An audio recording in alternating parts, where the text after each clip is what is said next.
So there's so many database options out there these days. You've got things like SQL, NoSQL, blob storage, key value pairs, document databases. Where on earth do you start? Well, that's what we're going to be talking about here today on Cloud with Chris.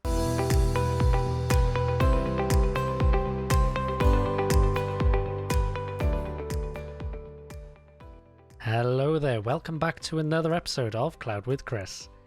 You're with me, Chris Reddington, and here we talk about all things cloud.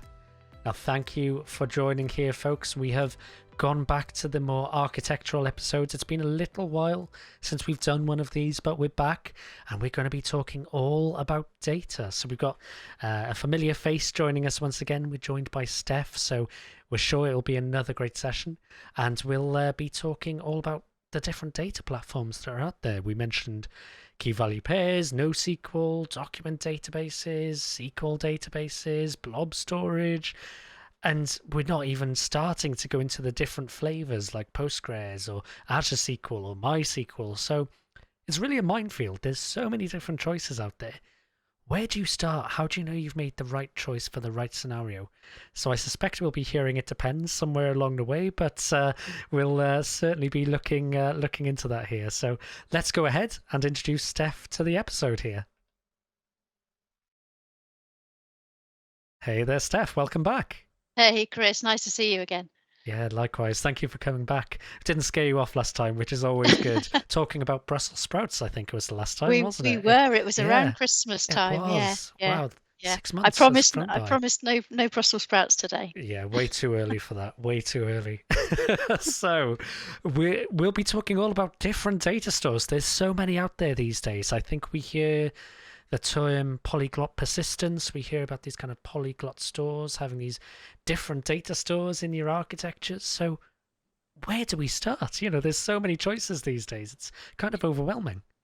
It is a bit overwhelming, and traditionally on premises sort of options have been not limited, but perhaps less able to be joined together, and typically most companies will pick one or maybe two different types of data store. And I come from a relational data store world, so I see a lot of SQL, some Oracle, some DB2, but primarily relational databases. Mm. And then even with the open source things, with MySQL and Postgres and MariaDB, again, relational data stores, there's more and more of that around, particularly in sort of retail scenarios. And document databases, we've had Mongo on premises, and a few others, but that's kind of been, I don't know, almost seen as something that the cool kids do, where the grown-ups use a relational engine. Yeah. And that's kind of been the traditional sort of mindset. If you were using Mongo, well, that was great to play with, but um, when you come to productionize, obviously you need a relational engine. Yeah. And that's just simply not true. And in Azure, there are just so many different options, different flavors, as you said, that it can be really, really hard to figure out where to get started. So yes, it depends. There we go. We made it how many minutes in, and we've got it depends. That's awesome. Yeah. But I think what you said there, right, is really, really important, just to pull that out for people listening in, that there is that traditional way of working. There is that traditional mindset of, we've probably got a couple of data stores. We've got the relational data stores. SQL probably is somewhere in the mix. We've got potentially document DBs, document databases, if you like, document stores, where again we could use them in certain scenarios. But as you say, that was pretty much it. We didn't have access to things like blob storage as readily as we do with Azure Blob Storage. We didn't have the different types of document databases like we do now with Cosmos DB. We didn't have the warehouses of the world and the other kind of platforms that are there now for us in the cloud. And I think it's really changed the game and changed the options that we have. And I think we think about things differently. Like, I guess me coming from the app dev space, I would never ever want to see anyone storing their files in a database anymore, for example. They go into blob storage, right? I think there were days where it made sense to do that. And I think we're kind of past those days now. But there are still people coming with that more traditional mindset, let's say. So where should we, I guess, start the discussion for those folks who are maybe still in that mindset right now? I think there's two places to start. One is around sort of like the billing and operationalizing, and you know on premises you would say, well, we're investing in SQL Server. That's what we're going to use. We've got to go and pay up front for licensing and things like that. With Azure, because the pay as you go, the licensing is kind of taken care of in your monthly bill. It's so easy for you to spin up a service and then say, actually, that doesn't really work for us because it hasn't got this feature that we need or whatever. So, you know, one of the first things you can do is have a look at the options. There doesn't have to be a single investment in a single service long term. It gives you that option to try different things. Mhm. That said, if you are migrating an existing application, the first port of call really would be go with what you know, because Sure. you'll have to if you decide to change the data store, and you may do, and you may find that there is a more appropriate data store than what you've been using, Hmm. but you're going to have to make changes to your application. Yes. So if you're new to Azure, it would be probably go with what you know. It's also the skill set that you have in house for development or for support, and then start to look at, can we take some of this into a test environment and start to see whether one of the other options would be more suitable based on what the workload is, really. And that's kind of the key thing, is what is the workload? What are your requirements? What are you looking to store? How are you looking to access it? Sure. And we got the R word in there. We got requirements in there, which is good. Yes. Glad Yeah. we've got that in there. And it's interesting. You alluded to something there, which was actually in my mind as the kind of next segue here. So I'm glad we've got that, which is about the application, because something you and I have spoken about before is, yes, you can have data without applications, but typically they are used with the applications. That's really where the value comes in, is kind of using those two pieces together and really generating some value along the way. And I think maybe just a call out for anyone listening in and thinking, oh, we've got a hard dependency, or we're tied to this, or whatever potential blocker there is there, you can always design your way and architect your way around those things, and introduce those application concepts like interfaces and dependency injection, and make it more pluggable in terms of the type of backends that you're using. And I think that's something to keep in mind, especially with new applications as folks are building them, is that you don't necessarily want to tie to one particular provider, because what happens if you do decide to change clouds at one point, for example, or you do decide to change technologies like you mentioned there, because something else cool comes along and actually that's the new shiny thing we should all go and try, but actually it fits the requirements better. So I think that's an important piece as well, is thinking about the application side, not just if we're migrating, but also those net new apps, and building it in from the start that actually we want that architecture to be pluggable as well there.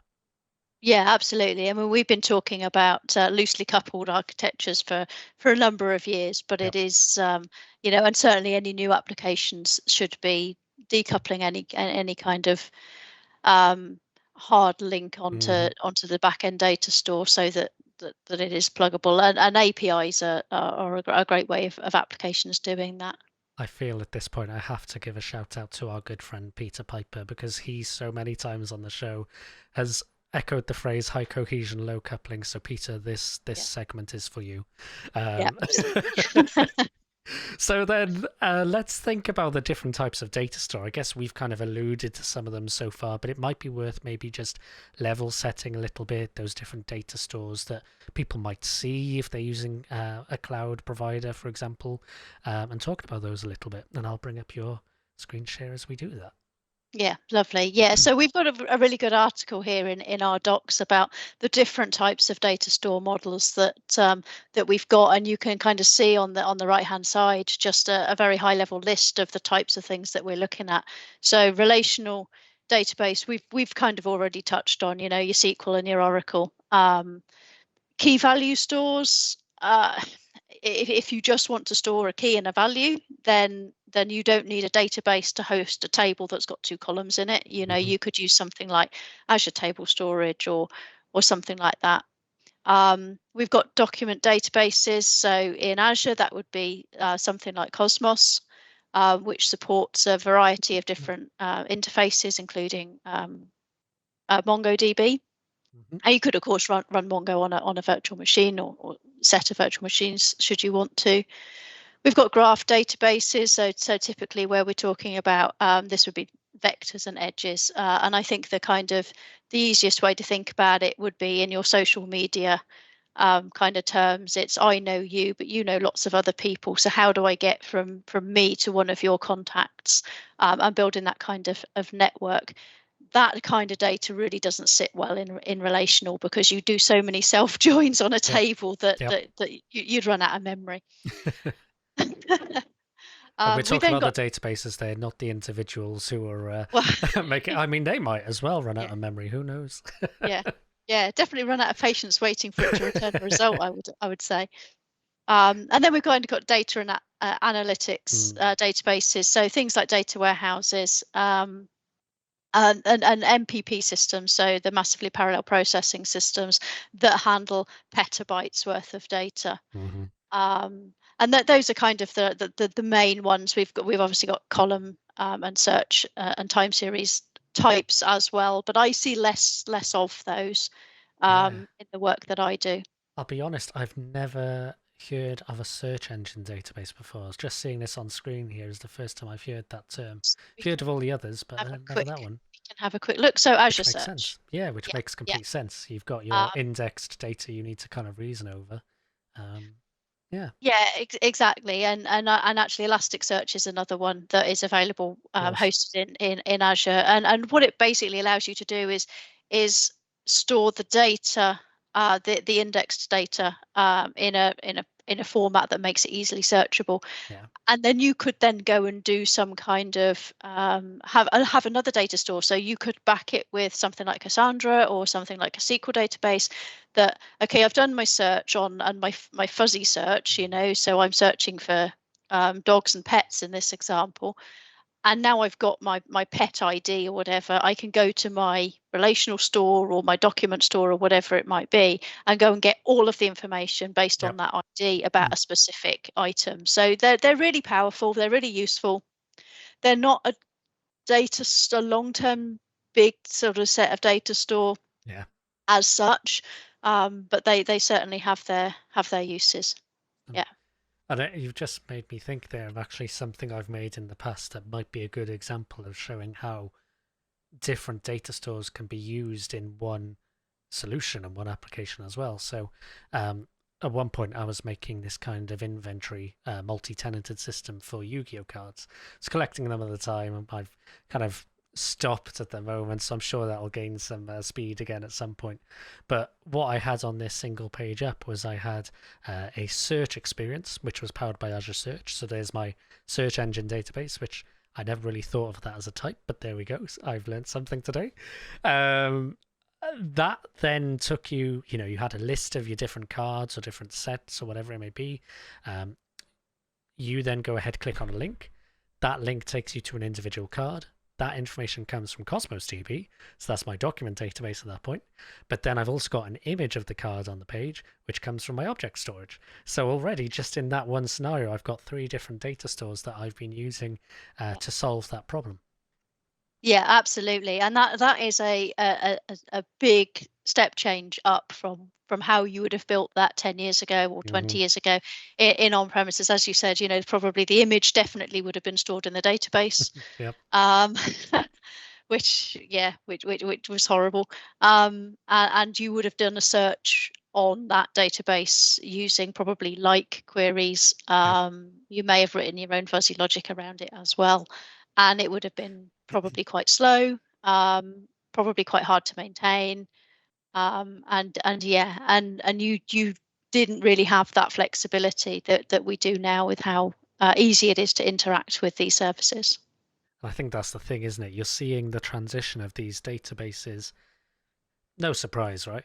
Seeing these databases become almost this monolith at the center of the application, responsible for doing absolutely everything, now becoming, okay, this particular aspect of the service needs to deal with this capability, so we can use that storage for that, we're going to use that storage for that, and kind of breaking down the monolith almost. I think we always think about it from an app perspective, but actually the database, we could equally say that kind of analogy there as well, I think.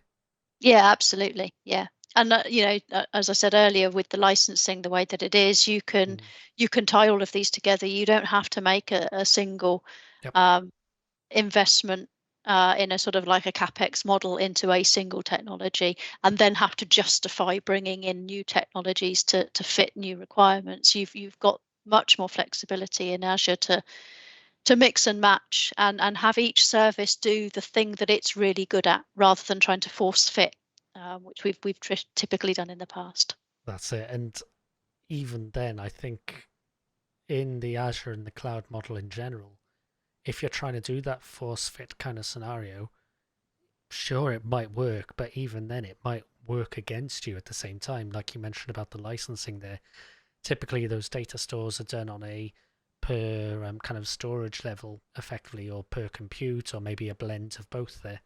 And depending on whichever storage provider you're using, it's data storage model, I guess, not storage provider per se, but you might go ahead and actually work against yourself there because, back to the analogy, I'm storing images in my database. Those queries are going to take longer. That's going to require more compute to actually go and query on that database, which then drives up my costs when I could have put it all in blob storage, and it was a lot quicker and easier to do it that way. Yeah, Um, absolutely. so I think that's really the shift, isn't it? Awesome. So then we've understood the different types we've got there. We've got this polyglot persistence. I'm going to keep saying that because it makes me sound really clever, like I know what I'm doing. But then we've got to decide, hold on, we've got all of these options. How do I know then which one is appropriate for which scenario? Yeah, and that's difficult, and that is where, if you don't have experience of some of them, it can be quite a minefield and quite a daunting task to actually try and figure out which store you need. It's going to come down to the R word again, requirements. What are Excellent. you storing? What does it look like? How do you need to store it, and how do you need to access it? What are you using it for? Um, so if you are doing something like you want to do a lot of analytics, you want to be able to have people do ad hoc queries using Python or something like that to try and do some, maybe some machine learning, or maybe just some, let's have a look and see what we've got in here. Then putting JSON files or Parquet files in a storage account would be much faster than trying to fit that data into a relational engine, where you then have to write T-SQL against it. Yep. T-SQL is great if you know what it is you're trying to get out, but for me, it's not great at doing that kind of, let's have a look, see what we've got. Yeah. So it's going to come down to what you've got, and then in terms of between SQL and NoSQL, again, what does your data look like? Where is it coming from? So if I said to you, I wanted to find a restaurant in Reading, and I'm going to go and look on some kind of advice site to see where can I find a great vegan restaurant that is open on a Thursday evening or whatever, and has 4-star reviews, and as a price point that I'm interested in. Those reviews are going to come from other customers, from people like you. That's going to be really hard to store that kind of data relationally. So a NoSQL document store like Cosmos, where you can store information about the restaurant plus all the reviews in different collections, and it's fully searchable, is going to be much more appropriate, because I haven't got to go and join on lots of things to try and get, yeah, but where were the 4-star reviews, and were they from this year? Or were they from 4 years ago, and we might have had some changes to the restaurant since then. So again, that's me as a user wanting to query it. So you're going to give me an API and a website for me to go and find my restaurant of choice. That kind of data is definitely in a document store. So think about what it is that you're doing, and how you're doing it, or how your users are doing it, more important. Oh. And to that point, I got completely distracted by the analogy and started thinking about restaurants, potentially vegan restaurants in Reading, and I potentially have a brunch place for you. So I'll tell you a bit later off air when we're done. Um, Excellent. but I'm now hungry, so that's not a good combination. So let's Sorry. avoid the food analogies. It doesn't take much for me. But yeah, I was going to say we've got the data store decision tree as well, haven't we? So I think this is one of the great hidden gems, I keep calling it, is the Azure Architecture Center. And there's so many great documents in here, so many great references, whether it's reference architectures or decision trees, or even architectural guidance for certain areas like AKS, for example. Um, there's loads of stuff in there that I think sometimes people don't realize is there. So yeah, let's definitely talk through this. Yeah. So this decision tree is a great place to start. Mm, And as I alluded to at the start, this require compatible format. Is this something that you've got on premises that you need to migrate in the first instance before you start looking at perhaps some changes or some modernization? If you're using Postgres, then we've got a Postgres service that you can use in Azure, and that would be the first point to go to, because that's going to require the least amount of effort on your part. That's yeah, not to say that Postgres was the right solution for you in the first place, but it's going to give you the least pain when you're moving into Azure. If you're not requiring that it's the same, either it's a brand new system or you're prepared to do to rebuild it from scratch, sure. then yeah, go down the right hand side, and we can see a variety of different options here, and we've got our SQL database here, which SQL covers another quite a wide area, and most of the conversations that I have with customers are around which flavor of SQL do Sure. I need. um, we've got here the semi-structured data, um, with which is our document store, which is Cosmos. Whether we need an SMB interface, we've got Azure Files, we've got Blob storage that we've talked about that gives you the ability to archive data. So some of our requirements for legal, some of our legal requirements say that we have to keep data for 7 years. For Yep. example, some financial data, some health data might be kept for slightly longer.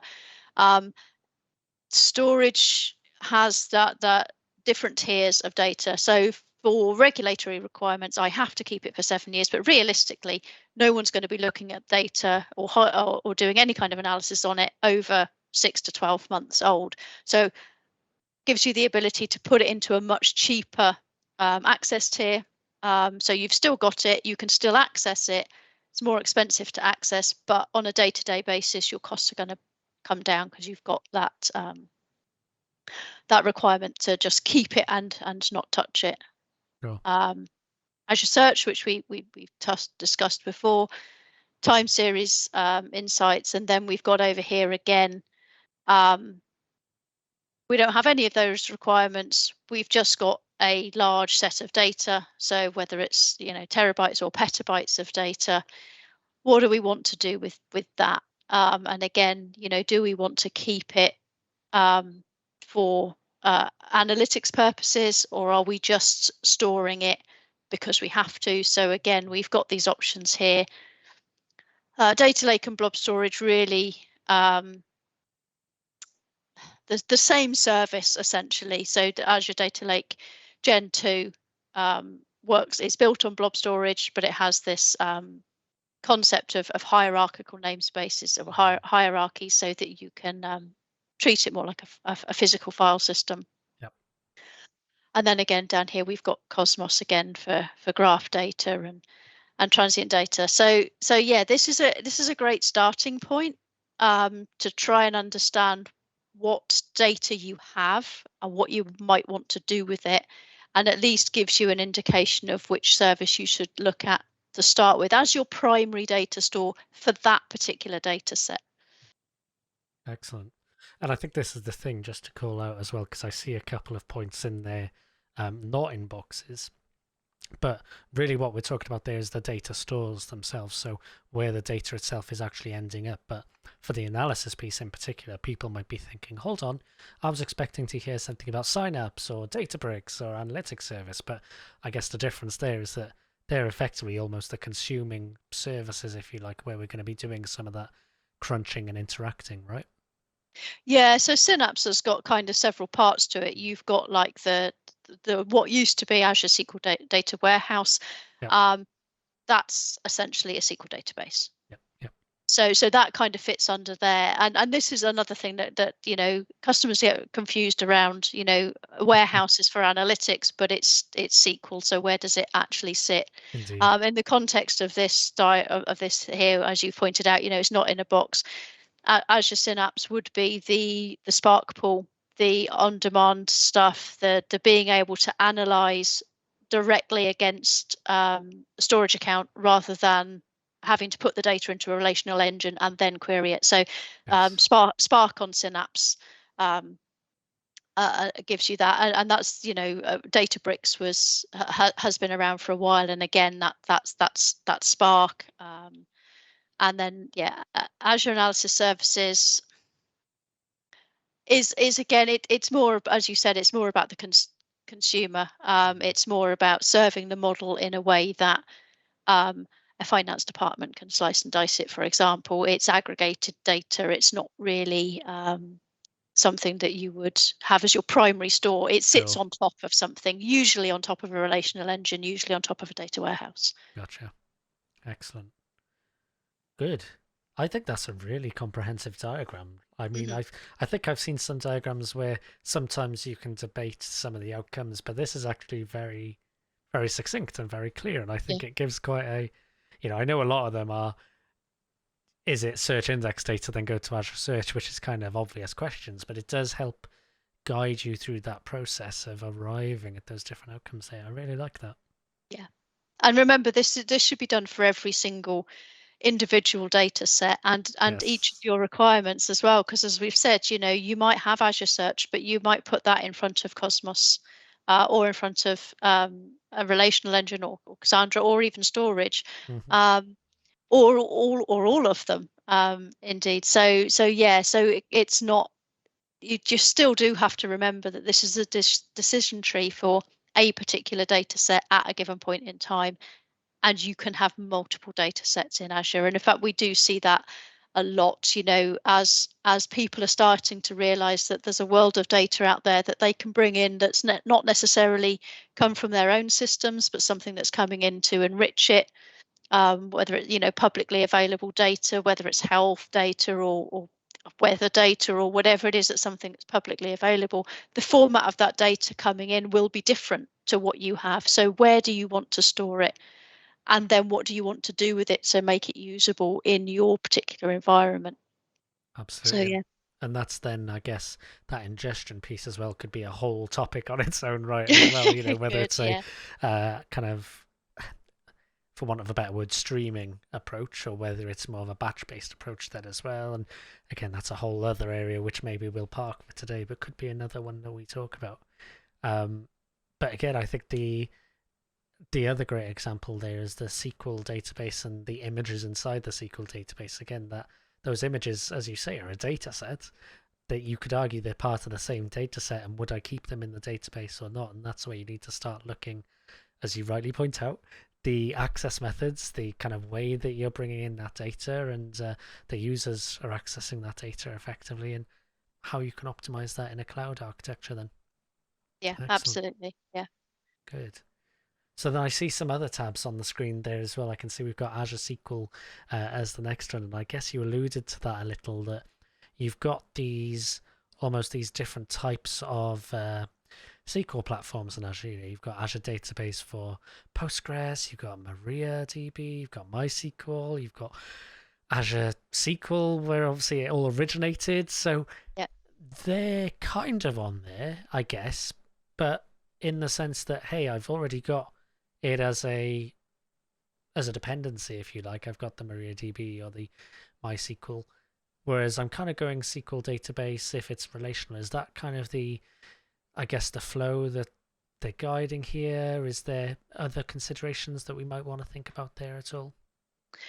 Well, yeah, I mean, there are different, as you say, the different flavors of Azure, Azure SQL, Azure Database, and the SQL database and Azure SQL in particular covers SQL database, which is the standalone database, managed instance, and SQL on a virtual machine. So when people say to me, we want to use Azure SQL, my first question is, which one? Yeah. And then they say, the managed one. Okay. And I say, Still, okay, which well, one? what does that mean? What do you think that means? This little this site here is quite it's a little app that helps you to choose your database.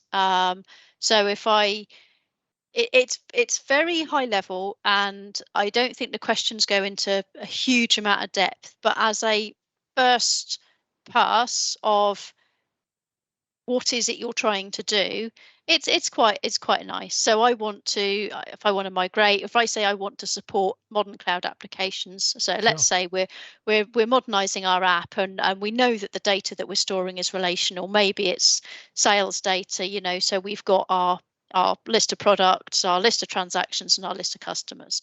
It's fairly standard relational data, so we definitely want to do that, but we want to modernize it from what we've got. What's our expected consumption? Are we doing something that's fairly high utilization and fairly predictable? So maybe, oh, I don't know, a supermarket, most weeks are going to be the same as most other weeks. Or are we looking at something unpredictable and intermittent? So perhaps we're doing some lower sales, and then we have rush hour. So maybe in the past, when people traveled to the office in rush hour, petrol stations would have a lot Sure. more throughput than they would maybe at 2 o'clock in the afternoon.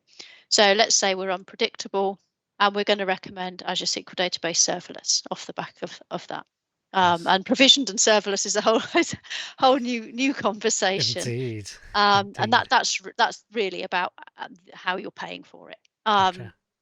So yeah, so that's quite nice. But as you saw, not very many questions on there. If I say migrate, I get a few more different options. Do I need to look after do I need access to the operating system? So for example, am I running PowerShell as part of one of my SQL agent jobs against something that I need to store on the file system? What changes can I make to my application when I'm doing a migration? Some customers are happy to do a lot because they have in-house dev teams. Others not so much because they don't have the experience. They have to get somebody in to do it.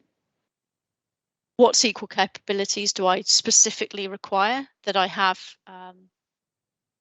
in my existing application? How much storage do I want? And again, so it's making a recommendation, but it's still only really a handful of questions. And some of those questions actually you might answer, well, I'm not sure, or it depends, which, it makes it tricky.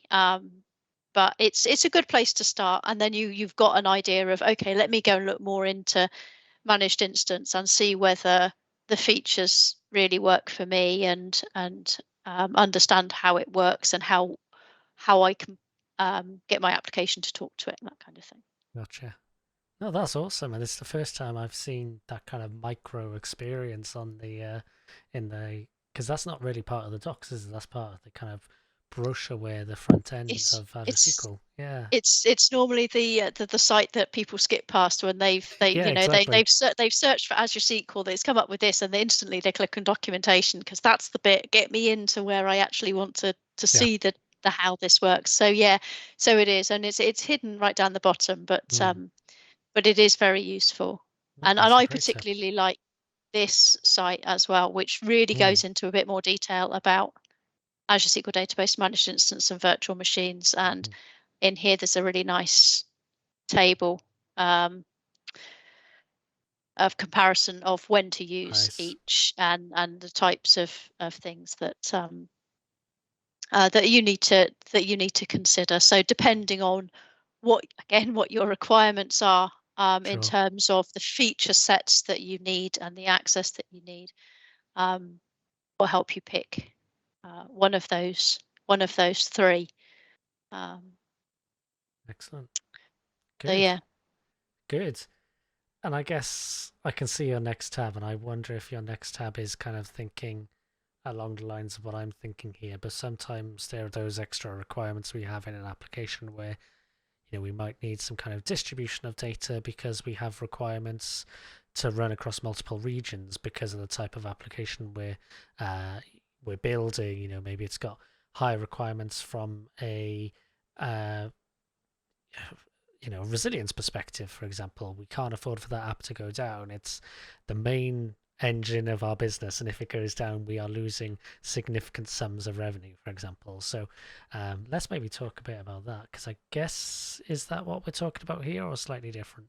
Yeah, it is. So, we're talking about, distributing data. So, microservices. Mm, So again, getting away from this monolithic app that is tied into a single database that can't ever be changed because half the database code is in the application, or yep, the yep. application code is in the database. So again, yeah, so decoupling it, and having each microservice have its own set of data. And again, Sure. you could switch this out. This doesn't say it's SQL, it doesn't say it's Cosmos, it doesn't say what it is. Mm, You could have different applications talking about different things. um, and yeah, when we talk about distributed data, again, as you said, we're talking about going across region or across data centers. It's the same thing. Yeah. So with distributing your data, you probably do want to have some kind of central, all of the data's in one place, but you might have different regions writing to their own specific stores at any one time. And your trade-off is consistency. yes. So you can't have systems talking across the globe and expect to have no latency. You're going to have it. So it comes down to designing it, and you'll notice that this article is actually in the .NET Apps articles. Mm, So this is not in the data space. This is in the .NET Apps, and so this comes down to how you would architect your application as much as anything, and your data store is part of your application. gotcha. Oh, yeah. Nice.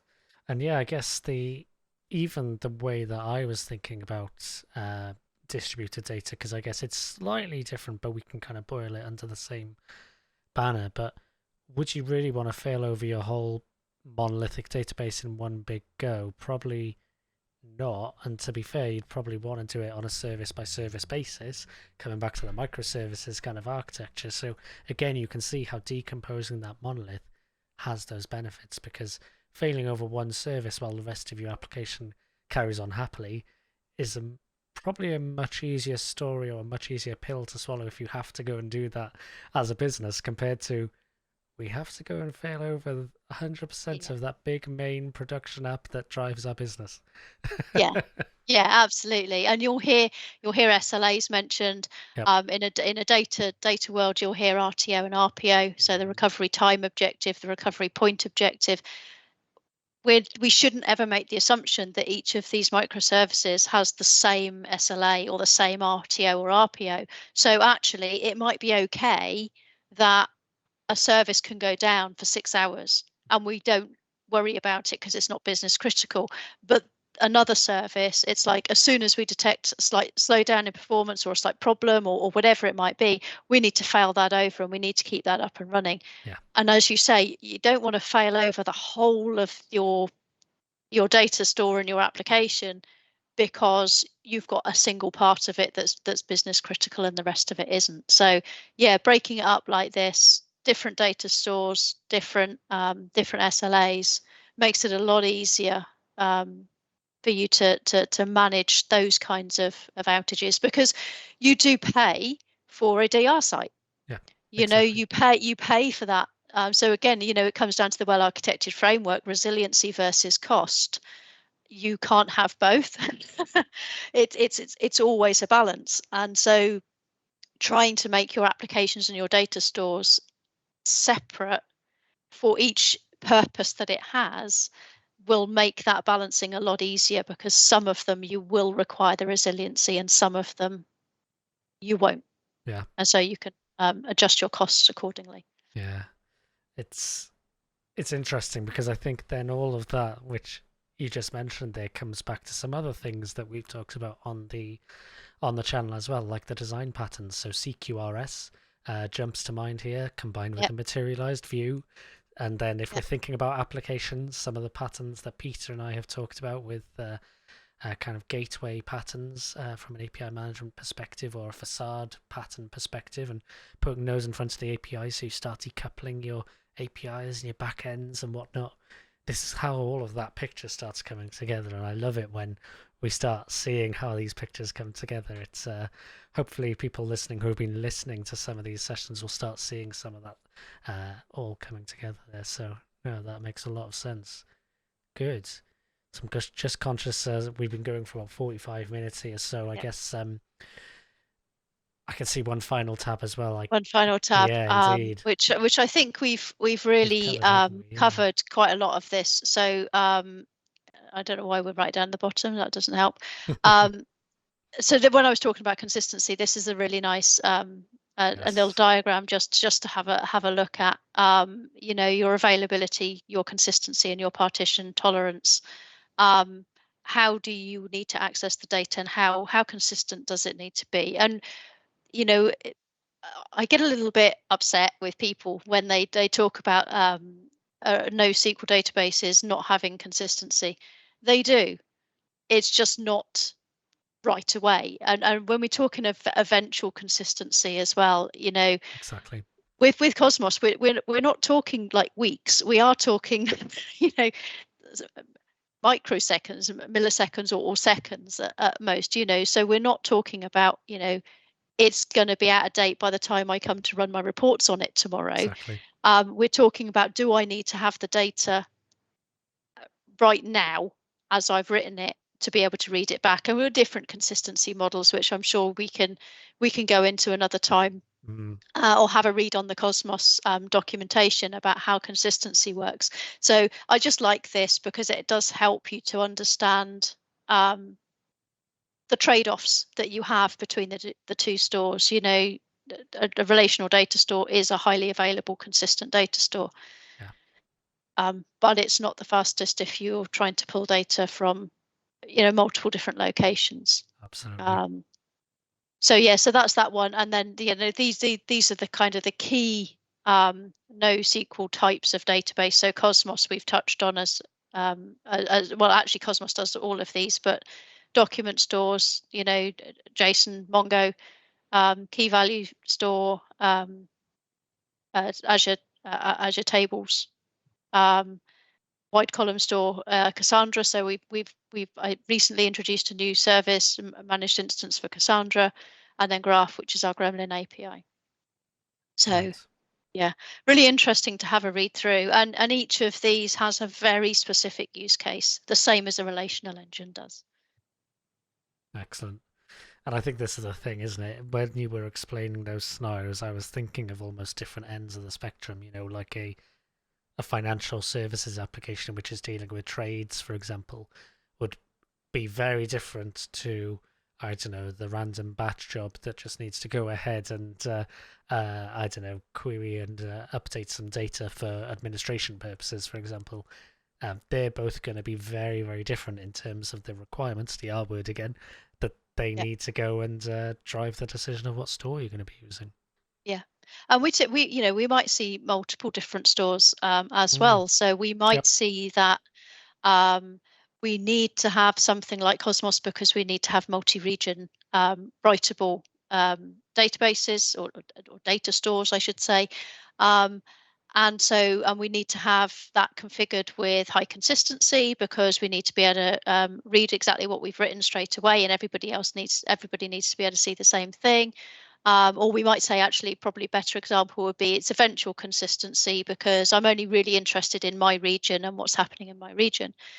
we might then take the Cosmos change feed and take that data out and put it into an Azure SQL database, because tomorrow finance need to come in and check on what has happened the previous day. So we're storing the same data twice, but with two very different use cases. So yeah, and that's an option as well with any of the data stores, is storing it twice or multiple Exactly. times. I think that's a common idea in microservices as well, is at some point you're probably going to be duplicating data because of different access patterns and whatnot. And I think that's how really we, when we kicked off the session, that's something you really highlighted there, Steph, I think, is the fact that actually access patterns and the way that you're going to be working with that data is going to influence and drive the way that you think about those data stores with those different different data sets there that you're using there. So no, that makes a lot of sense. So I guess then, as we start wrapping up here, are there any kind of tips or thoughts that, as you've worked with different customers and different organizations, whether there's been kind of stumbling blocks as they go and think about moving from maybe the monolithic data store to multiple data stores, or choosing that data store? Is there any other kind of final words of wisdom you want to impart as we close here? I think keeping an open mind is kind of key. Just because you've always done it one way doesn't necessarily mean that was the right way. It means it was the right way for you to do it at the time that you did it. So either options were limited, or maybe your operating model has changed. Maybe your business has moved from retail stores, physical retail stores, into an online world, and you need to have a different set of data. So you've got different requirements. We don't stand still in this world. So keep an open mind and do look at other alternatives. Don't make assumptions about something based on what you've seen previously or heard previously. Some of the Azure stores, if you look at something like Postgres for the Azure SQL database for Postgres, it's going to be different to how you've worked with Postgres on premises, because you haven't got to look at maintaining multiple nodes or whatever, because that's kind of done for you. So don't make assumptions about what the overheads of maintenance or development is going to be like in Azure. Read the documentation and check. I think the biggest tripping point I have with my customers personally is Synapse versus a SQL database, and that really does come down to you have to understand what your data is going to be used for. That's less about the storage and more about the queries. Make sure you understand exactly what it's going to be used for before you go into the Synapse option. A lot of people assume because it's a data warehouse, I have to have the service that was badged as data warehouse. It's just data warehouse as a concept, as a star schema. It will work in a SQL database as well. So yeah, so those are the kind of the two things really, I suppose, is be open-minded and don't make assumptions. Excellent. What a great way to close. So Steph, another brilliant session. Thank you so much for joining. I think there's a few things in there that we can certainly talk about in the future. So we've got the different analytics platforms was one. I think the concept of almost, I think even more broadly, a Cosmos DB session could be interesting as well, with the different consistency levels that are there, as well as something you just mentioned there, which you could apply to Cosmos as well, is again those access methods, because the way that a lot of relational folks will be coming to Cosmos DB will be probably not a very document driven way of thinking about things and those access methods, and again it impacts things like performance and cost as well. So definitely many other topics we can talk about, so we'll have to have a chat. But brilliant session. Thank you so much for joining, and look forward to having you back soon. No problem. Happy to be here, and thanks a lot. So there we go, folks. What a brilliant session once again we've had there. I've learned lots and lots. I've learned that there's something called a search engine database, even though I've used search services in the past, so I've learned something, as well as just many concepts in there that I think we need to take with us as we think about Polyglot Persistence. I'm going to get it in there one more time. And thinking about multiple data stores for the different scenarios that we're working through. We don't need to just think about one data store. Could we decompose that and break it out into different data stores? So you know what to do, folks. If you've liked the session, please go ahead, hit the like button, hit the subscribe button as well, and the notification bell so you know as soon as there's brand new content for you. And of course, it's not just about YouTube, Apple Podcasts, Google Podcasts, Spotify, and cloudwithchris.com, where you can listen to the transcript. No, you don't listen to transcripts. You listen to the episode and read the transcript at the same time. And of course, there's some blog posts up there as well that you might go and care to read. So with that, hope you stay safe, stay healthy, and until the next episode, thank you for listening and watching, and bye for now.